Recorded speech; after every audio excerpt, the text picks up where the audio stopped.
میں نے سبری سنی اور اس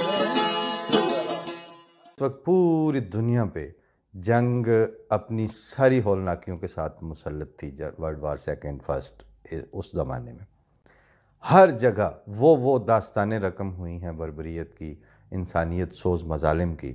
اس زمانے میں یہ ایک چھوٹا سا ملک، چھوٹا سا حصہ، چھوٹا سا خطہ، کوئی اس کا رقبے کے لحاظ سے یہ یورپ کے باقی ملکوں کے مقابلے میں کوئی بہت بڑا ملک نہیں ہے.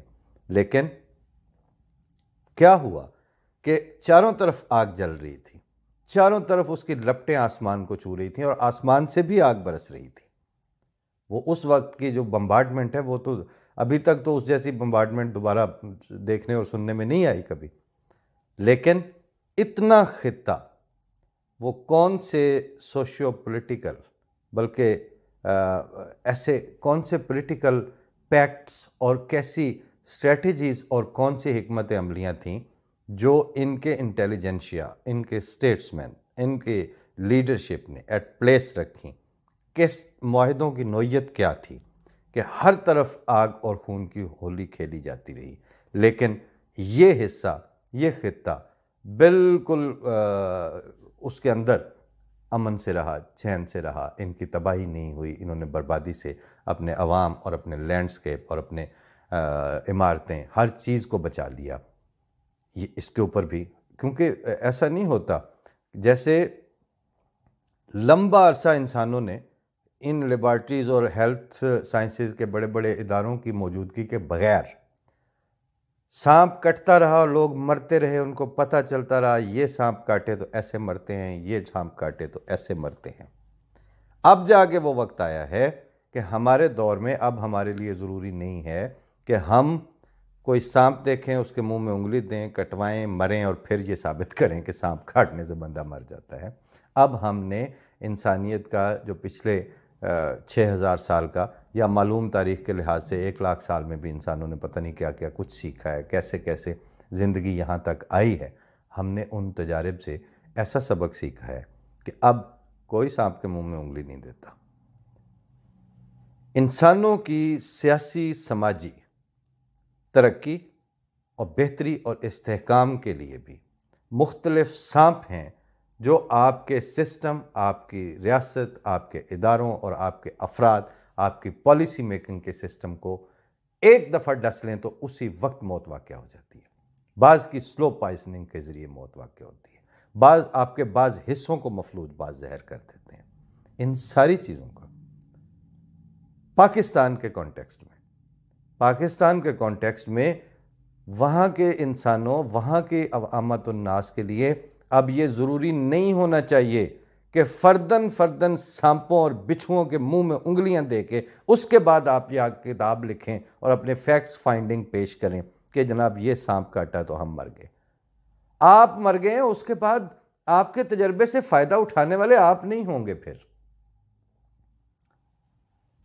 اس لیے بھی یہ ضروری ہے کہ دنیا میں آپ کو تو ایک آ کے جو بین سنا دی جاتی ہے نا، کہ ایک کہانی سنا دی جاتی ہے کہ ترقی یافتہ ملکوں میں یوں ہوتا ہے. ترقی یافتہ ملکوں میں یوں ہوتا ہے کہ جو کہنے والے اور آپ کو سنانے والے ہیں ان سے یہ بھی پوچھا جائے کہ ترقی یافتہ ملکوں نے اپنی پبلک کے اوپر کتنا کام کیا. ترقی یافتہ ملکوں نے اپنے ایک آدمی کے حقوق کے لیے جنگیں تک کی ہیں. یورپ میں جو جنگ ایک پھوٹی تھی وہ صرف فرد واحد کی جو اس کی حیثیت کو وائیولیٹ کرنے کے نتیجے میں وہاں سے وہ جنگ کا شعلہ بھڑکا تھا. جب آپ فرد واحد کے اوپر، یہ انسان کیا ہے؟ انسان آپ کے معاشرے کی برکس ہیں، اینٹیں ہیں، کچی اور پلی اور ٹوٹی ہوئی اور کھرے ہوئے کناروں والی اینٹیں. ان کے ساتھ آپ جو بلڈنگ ترتیب دیں گے وہ کتنی ڈیپینڈیبل ہوگی.